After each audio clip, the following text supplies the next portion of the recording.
ধনী হওয়ার জন্য কোনো আমল আছে কিনা, কোনো দোয়া আছে কিনা, ওযু করা অবস্থায় আজানের জবাব দেওয়া যাবে কিনা, জামাতে নামাজ কি যে কেউ পড়াতে পারে নাকি তার জন্য কোনো নিয়ম কারণ আছে, শ্রেণীকক্ষে স্যার সালাম দিয়ে প্রবেশ করবে নাকি সকল শিক্ষার্থী সালাম দিয়ে দাঁড়াবে, সঠিক নিয়ম কোনটি। রাত 12টার আগে কখনো শুতে পারি না, তাই শোয়ার পূর্বে 2-4 রাকাত ও বিতির পড়ে ঘুমাই, এতে কি আমার তাহাজ্জুদের সওয়াব হবে? আমাদের ক্লাসরুমে যখন কোনো শিক্ষক প্রবেশ করেন আমরা তাকে দাঁড়িয়ে সালাম দিই, এভাবে দাঁড়িয়ে সালাম দেওয়া কি জায়েজ? কেউ যদি নবীজির শাফাআতকে অস্বীকার করে তাহলে তার হুকুম, কাউকে কাফের বলা যাবে কিনা, মৃত ব্যক্তিকে দেখলে কি শরীর নাপাক হয়ে যায়, তখন কি গোসল করা জরুরি, জুমা মুবারক লিখে পোস্ট করার কি কোনো ফজিলত আছে বাস্তবে? নিমন্ত্রণ ছাড়াই এক জায়গায় দাওয়াত খেয়েছি, এখন করণীয় কি? আমাদের সমাজে তো অনেক দুরূদ পড়া হয়, কিয়াম পড়া হয়, কিন্তু সবথেকে উত্তম দুরূদ কোনটি এবং সব সময় কোন দুরূদটি পড়বো? মেয়েরা কি বাবার কবর দেখতে কবরস্থানে যেতে পারবে?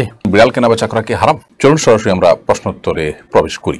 আব্দুর রাজ্জাক লিখেছেন, ওযু করা অবস্থায় আজানের জবাব দেওয়া যাবে কিনা। ওযু করা অবস্থায় যদি পানি অপচয় করা ছাড়া ফাঁকে ফাঁকে আজানের জবাব দিতে পারেন তাহলে সে সুযোগ থাকলে অবশ্যই দিতে পারবেন। ইরফানুল হক ভূঁইয়া আপনি লিখেছেন, জামাতে নামাজ কি যে কেউ পড়াতে পারে নাকি তার জন্য কোনো নিয়ম কারণ আছে? না, বিশেষ কোনো নিয়ম কারণ নেই, যিনি নামাজ শুদ্ধ করে পড়তে পারেন তিনি যে কারণে ইমামতিও করতে পারেন। আব্দুল সালাম লিখেছেন, শ্রেণীকক্ষে স্যার সালাম দিয়ে প্রবেশ করবে নাকি সকল শিক্ষার্থী সালাম দিয়ে দাঁড়াবে, সঠিক নিয়ম কোনটি? অবশ্যই স্যার সালাম দিয়ে প্রবেশ করবে, এটি সুন্নাহ।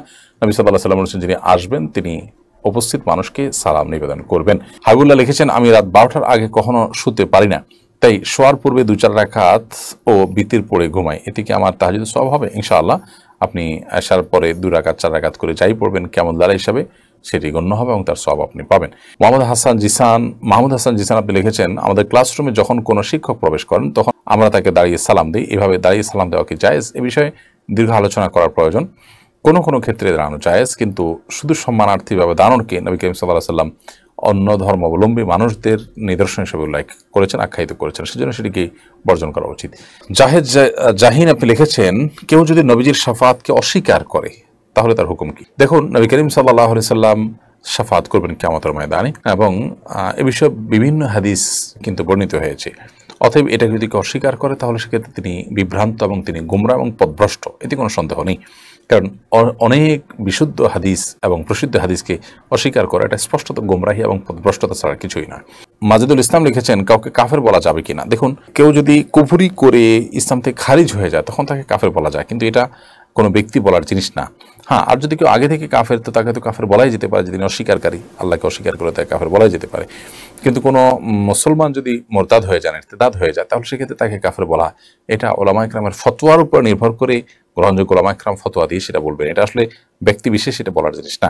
হাফেজ এমডি মুজাহিদুল ইসলাম লিখেছেন, মৃত ব্যক্তিকে দেখলে কি শরীর নাপাক হয়ে যায়, তখন কি গোসল করা জরুরি? না, মৃত ব্যক্তিকে দেখলে শরীর নাপাক হয় না, তবে হ্যাঁ, মৃত ব্যক্তির দাফনে কাফনে শরীক হলে তখন গোসল করে বাসায় প্রবেশ করার কথা হাদিসে বলা আছে। অর্থাৎ আপনি দাফন কাফনের শরীক যদি হয়ে থাকেন তাহলে এই উপলক্ষে আপনি এটা গোসল করবেন, সেটা করা উত্তম এবং ভালো কাজ, কিন্তু সেটা ওয়াজিব পর্যায়ের না, না করলে গুনাহ হবে, বাট সেরকম না, করা সওয়াবের কাজ। আর মৃত ব্যক্তিকে দেখলেই গোসল করতে হবে সেরকম কোনো কথা কোনো হাদিসে নেই। শাহলিউল্লাহ আপনি লিখেছেন, জুমা মুবারক লিখে পোস্ট করার কি কোনো ফজিলত আছে বাস্তবে? জুমা মুবারক লেখার কোনো হাদিসের আলোকের কোনো বিশেষ ফজিলত নেই, তবে জুমার দিনের কথা আপনি মানুষকে স্মরণ করা যেতে পারেন, জুমার দিনের আমলের কথা মানুষকে স্মরণ করা যেতে পারেন, সেটি ভিন্ন বিষয়। ঈদের দিন উপলক্ষে অভিবাদন জানানো, একজন আরেকজনকে শুভেচ্ছা জানানো, সেটি সুন্নাহ।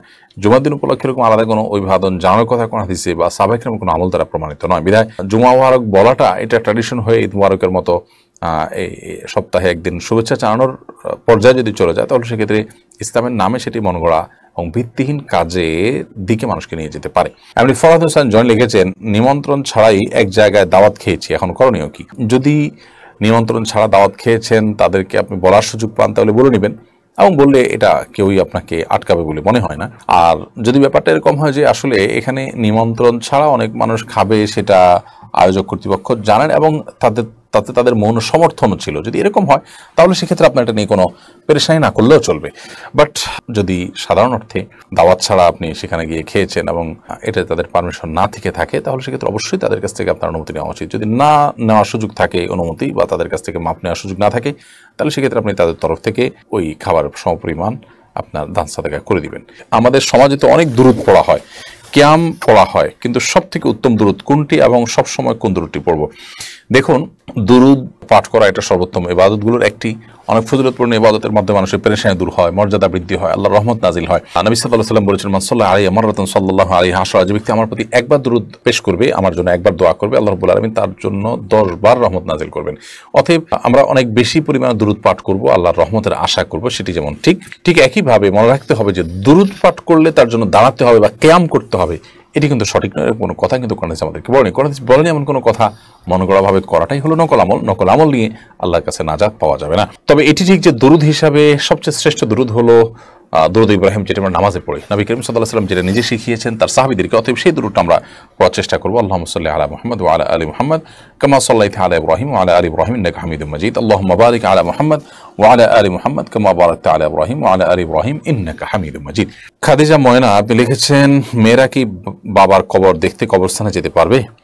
মেয়েদের কবরস্থানে যাওয়ার ব্যাপারে ফুকায়ে কেরামের অভিমত হলো যে তারা কবরস্থানে যাবেন না। নবী করিম সাল্লাল্লাহু আলাইহি ওয়াসাল্লাম যাওয়ারাতুল কুবুরের প্রতি লানত বর্ষণ করেছেন, অর্থাৎ তারা যারা খুব বেশি কবর জিয়ারত করে।